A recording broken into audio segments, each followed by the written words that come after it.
नमस्कार दोस्तों, कैसे हैं आप। आज मैं अपने वीडियो में आपको कहीं नई जगह की जानकारी नहीं दे रही बल्कि एक रोचक कहानी सुनाने जा रही हूं।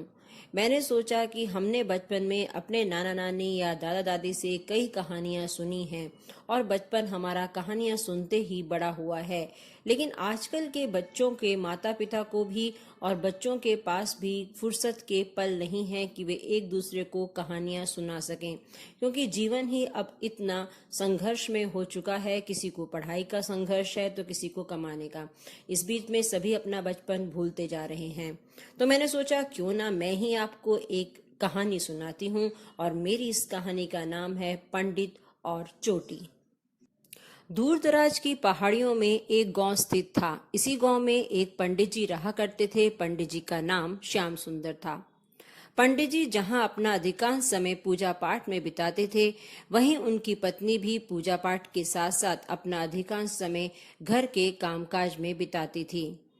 जितना पंडित जी का गांव में लोग सम्मान करते थे, उतना ही सम्मान उनकी पत्नी का भी किया करते थे। पत्नी का नाम मधुमिता था। वे देखने में बहुत ही सुंदर थी। दोनों का रोज का कार्य था कि सबसे पहले वे उठ के भगवान की पूजा अर्चना करते थे। लेकिन दोनों को हमेशा एक बात का दुख रहता था कि उनके कोई भी संतान नहीं थी। कभी कभी मधुमिता बहुत ही दुखी हो जाया करती थी, लेकिन फिर भी अपने इस दुख को वह अपने पति को कभी नहीं बताती थी। हालांकि उसका पति यानी कि पंडित जी उसके इस दुख को जानते थे।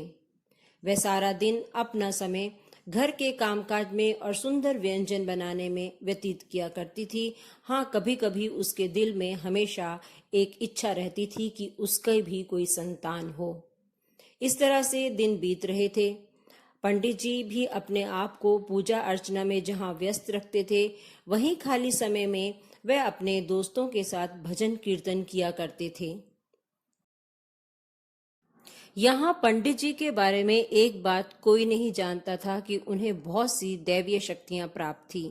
इसी कारण जब वह पूजा अर्चना करते थे और भगवान का भजन करते थे तो भजन में इतने डूब जाते थे कि उन्हें पता ही नहीं लगता था कि कब सुबह और शाम हो गई है। उनके भजन को सुनकर आसपास के लोग तो मंत्रमुग्ध हो जाया करते थे। साथ में पशु पक्षी भी नृत्य किए बिना नहीं रहते थे। उनके भजन में इतनी शक्ति थी। इस तरह से वे भजन करते हुए अपना दिन बिताते थे। उनके भजन की ख्याति अब दूर दूर तक फैल गई थी। एक बार उनको दूसरे गांव से न्योता आता है कि हमारे यहाँ आके भगवान का भजन कीर्तन करिए। तब वह अपने पत्नी से इस बात को बताते हैं कि उन्हें दूसरे गांव से भजन कीर्तन करने का न्योता आया है और उसी गांव में उनके गुरुजी भी रहते हैं।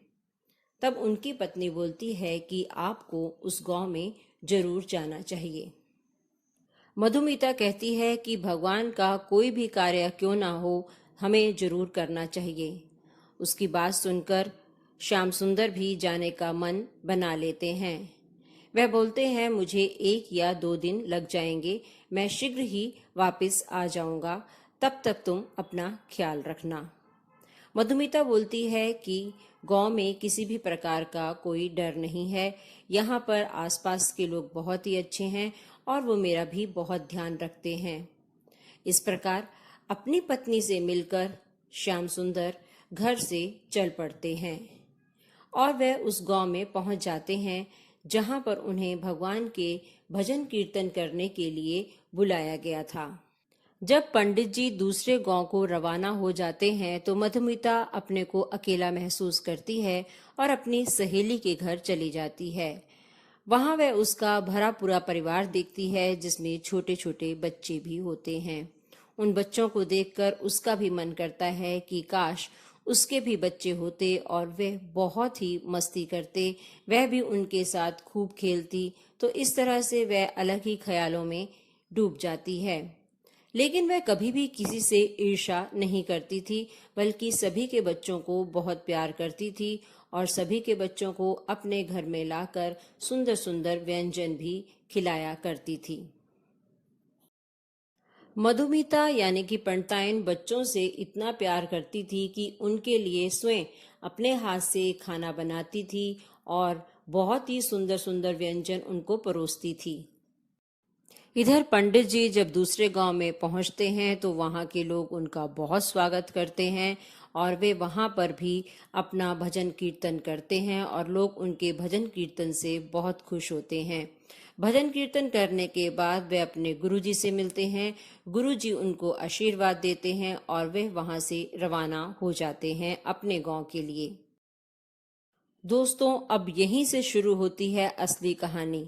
उनका गांव नदी के दूसरे किनारे पे था और गांव से निकलते समय उन्हें काफी रात हो गई थी, लेकिन फिर भी वह सोचते हैं कि वह जल्दी ही पहुंच जाएंगे और वह चलना शुरू कर देते हैं। वे नदी को पार करते हैं और जंगल के रास्ते से जाने लगते हैं, क्योंकि जंगल का रास्ता छोटा होता है। तो वह सोचते हैं कि इस रास्ते से मैं जल्दी ही घर पहुंच जाऊंगा। तो इस तरह से विचार करते हुए जब वह चल रहे होते हैं तो रास्ते में उनको एक आवाज सुनाई देती है, जो एक बच्चे की होती है, जो मिट्टी से सना हुआ होता है। रास्ते में जब पंडित जी अपनी ही धुन में जल्दी जल्दी जा रहे थे तो उसी समय उन्हें एक बच्चे की आवाज सुनाई देती है, जो बच्चा उनका नाम लेकर पुकारता है और बोलता है, श्याम सुंदर जी, आप जरा रुकेंगे क्या? तो पंडित जी उसकी आवाज सुनकर रुक जाते हैं और फिर उसको पूछते हैं कि तुम्हें मुझसे क्या काम है? तो वह बच्चा बोलता है कि मैं यहाँ रास्ता भटक गया हूँ और बहुत दिनों से यहीं पर हूँ। क्या तुम मुझे अपने साथ ले जा सकते हो? तब पंडित जी पहले तो थोड़ा सा विचार करते हैं, फिर बोलते हैं कि ठीक है, कोई बात नहीं, मैं तुमको अपने साथ ले लेता हूँ। तब पंडित जी उस बच्चे को बोलते हैं कि एक शर्त में मैं तुम्हें अपने साथ लेके जाऊंगा। पहले तुम्हें स्नान करना पड़ेगा और भगवान के दर्शन करने पड़ेंगे।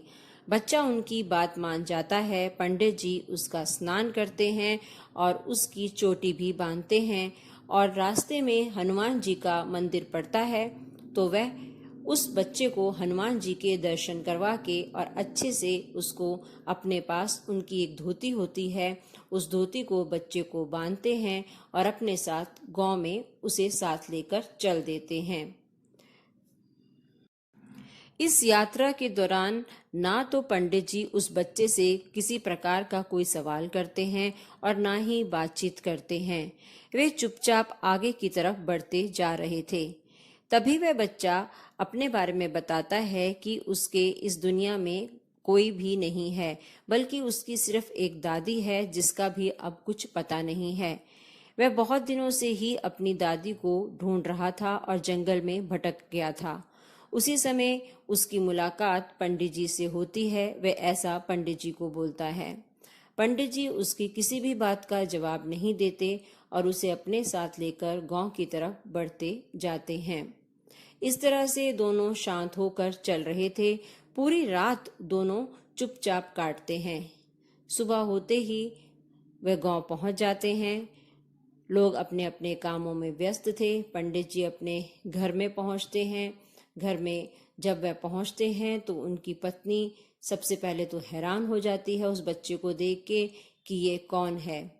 फिर वह बोलती है कि कोई नहीं, बाकी सवाल जवाब बाद में करूंगी, पहले आप चाय पी लीजिए। तब पंडित जी उससे बोलते हैं, मधुमिता, तुम हमेशा संतान के लिए चिंतित रहा करती थी। शायद इसी कारण भगवान ने हमें यह संतान दी है और जिसे मुझे घोर जंगलों में मिलवाया है। इसीलिए मैं इस बच्चे को तुमसे मिलवाने के लिए ले आया। अब तुम कहो, क्या तुम इसे संतान के रूप में स्वीकार करती हो? तो पंडितानी बोलती है कि नेकी और पूछ पूछ, जी हाँ, मैं इस बच्चे को अपने पुत्र के रूप में स्वीकार करती हूँ। तब पंडित जी बोलते हैं कि ठीक है, लेकिन मेरी एक बात हमेशा याद रखना कि इस बालक की चोटी कभी भी मत खोलना, चाहे कुछ भी हो जाए। पंडितानी पहले तो सोचती है कि पंडित ऐसे क्यों बोल रहे हैं। फिर वह सोचती है कि पंडित जी तो बहुत ही ज्ञानी हैं, उन्हें बहुत ही दिव्य शक्तियां प्राप्त हैं, शायद कुछ राज ही होगा, तो मैं इनकी बात मान लेती हूँ। वे बोलती है कि मुझे आपकी बात स्वीकार है। इस तरह से दिन बीतते जाते हैं और वह बालक पंडित और पंडिताइन की छत्र छाया में अब बड़ा हो गया था। वह 16 वर्ष का युवक बन गया था। वह भी पंडित जी की तरह वेद में बहुत ही निपुण हो गया था और उसे भी भजन कीर्तन करने का बहुत ही शौक था। वह सारा दिन अपने दोस्तों के साथ भजन कीर्तन और भगवान की अर्चना किया करता था। सभी बहुत ही सुख से रह रहे थे। लेकिन एक बार की बात है, पंडित जी को किसी काम से बाहर जाना पड़ता है। तब पंडित जी अपनी पत्नी को बताते हैं कि उन्हें कुछ समय के लिए दूसरे गांव में कर्मकांड करने के लिए जाना है और तुम लोग अपना ध्यान रखना।